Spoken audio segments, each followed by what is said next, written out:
حضرت محترم نجیب الرحمان مسلمہ ہو،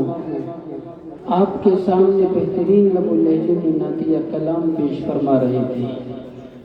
حضرات، آپ سے یہ درخواست کر رہا ہوں، بھئی ظاہر سی بات ہے، اللہ کا تذکرہ ہو یا رسول اللہ کا تذکرہ ہو تو ہم بیداری کا ثبوت دیں۔ بھئی ظاہر سی بات ہے، ہم کچھ نہیں کر سکتے، پڑھ نہیں سکتے تو سبحان اللہ تو کہہ سکتے ہیں، ماشاءاللہ بھی کہہ سکتے ہیں۔ یقین جانیے، اگر مجمع سے ہاتھ یوں اٹھ جاتا ہے تو پڑھنے والے کا دل بہت چوڑا ہو جاتا ہے، اور پھر تذکرہ اس اللہ کا ہو کہ اس کے بعد کوئی بادشاہ نہیں ہے، اور تذکرہ اس مالک کا ہو کہ اس کے بعد کوئی مالک نہیں ہے، اور اللہ کے تذکرے کے بعد پیارے آقا کا تذکرہ ہو تو حضرات ہمارا دل تو خود بخود باغ باغ ہو جانا چاہیے۔ آئیے حضرات، میں کچھ شعر پڑھ رہا ہوں اور دیکھنا چاہتا ہوں کہ محمود پور معافی کے لوگ پیارے آقا کے تذکرے کو کس انداز میں سنتے ہیں۔ میں شعر پڑھتا ہوں کہ یہ مہر و ماں ستاروں کی دلکشی کیا ہے، یہ مہر و ماں ستاروں کی دلکشی کیا ہے،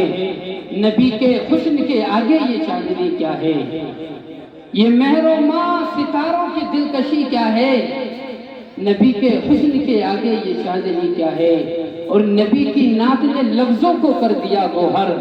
ہاں نبی کی نعت ہے ورنہ یہ شاعری کیا ہے، اور نبی کے عشق کی لذت بلال سے پوچھو۔ حضرات، حضرت بلال رضی اللہ تعالی عنہ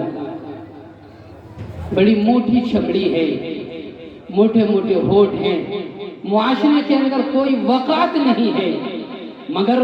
جب پیارے آقا نے انہیں دعوت و تبلیغ کا پیغام سنایا تو وہ اللہ کی محبت میں اتنے مست ہوئے، اور پیارے آقا علیہ السلام کی محبت میں اتنے بے چین ہو گئے، کافروں نے مارا پھر بھی اللہ اور اس کے رسول کے دامن کو نہ چھوڑا۔ وہ ابو جہل بڑا ستاتا تھا، وہ کسی نے کیا ہی خوب کہا ہے کہ میں ہی نہیں، کہ یہی نہیں کہ فقط اپنی جان دے دوں گا، نبی کے نام پہ میں خاندان دے دوں گا۔ ابو جہل بولا کہ بلال سی دوں گا تیرے ہونٹوں کو، بلال بولے کہ کم وقت میں پھر بھی اذان دے دوں گا۔ تو شاعر نے کیا کہا ہے کہ نبی کی عشق کی لذت بلال سے پوچھو، بلال جانتے ہیں کہ عشق مصطفیٰ کیا ہے، اور سنا کے نیزے پہ قرآن علی کے بیٹوں نے بتا دیا ہے کہ وفا کیا ہے اور جفا کیا ہے، اور اے موت آنا تو آنا نبی کے روزے پر، میں تجھ کو بتاؤں گا کہ زندگی کیا ہے۔ حضرات، یہ ہوتی ہے آقا علیہ السلام کی محبت، اور ہم بھی آقا کی محبت میں یہاں بیٹھے ہوئے ہیں، آپ بھی آقا کی محبت میں یہاں بیٹھے ہوئے ہیں، تو پتہ چلنا چاہیے کہ محمود پور معافی کے لوگ واقعی حضور علیہ السلام سے سچا عشق کرتے ہیں۔ یوں ہی نہیں یہ کائنات چل رہی ہے۔ معذرت کے ساتھ قاری امین صاحب، وقت بڑا کم ہے کہ کس طریقے سے آقا علیہ السلام کہاں کہاں ہمارے کام آتے ہیں۔ حضرت شیخ سعدی علیہ الرحمہ اکابر کی موجودگی میں اکابر سے میں اجازت چاہتا ہوں۔ حضرت شیخ سعدی علیہ الرحمہ نے اپنے وقت میں ایک شعر پڑھا تھا کہ بلغ العلا بکمالہ،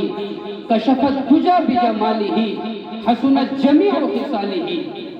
اب حضرت نے یہ ایک شعر پڑھنا چاہا، لکھنا چاہا، اب قلم حرکت نہیں کر رہا کہ یہ 4 مصروں کا شعر کس طریقے سے مکمل ہو جائے۔ بڑے پریشان، رات ہو گئی، سو گئے، اور جب سوئے تو پیارے آقا علیہ السلام کا دیدار ہوا، ملاقات ہوئی، اور آقا نے کہا سعدی پریشان کیوں ہو؟ حضرت شیخ سعدی علیہ الرحمہ نے کہا کہ یا رسول اللہ، بڑا پریشان ہوں، آپ کی محبت میں قلم کو حرکت دی تھی، اور آپ کی تعریف میں کچھ مصرے کہنے کی کوشش کی تھی، مگر یا رسول اللہ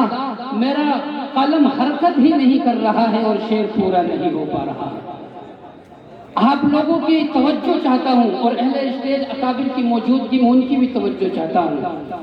تو پیارے آقا علیہ السلام نے کہا کہ سعدی پریشان کیوں ہو، بتاؤ کیا پریشانی ہے اور کیا لکھا ہے آپ نے؟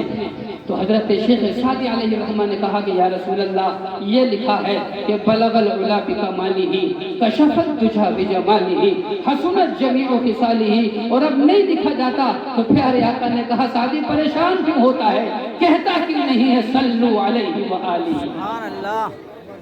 تو حضرات اس طریقے سے آقا علیہ السلام نے ہمارا ساتھ دیا ہے. آئیے اب بلا کسی تاخیر و تمہید کے ہم اپنے اصل مقصد کی طرف چلتے ہیں اور سنبھل سے آئے ہوئے ہمارے مہمان مکرم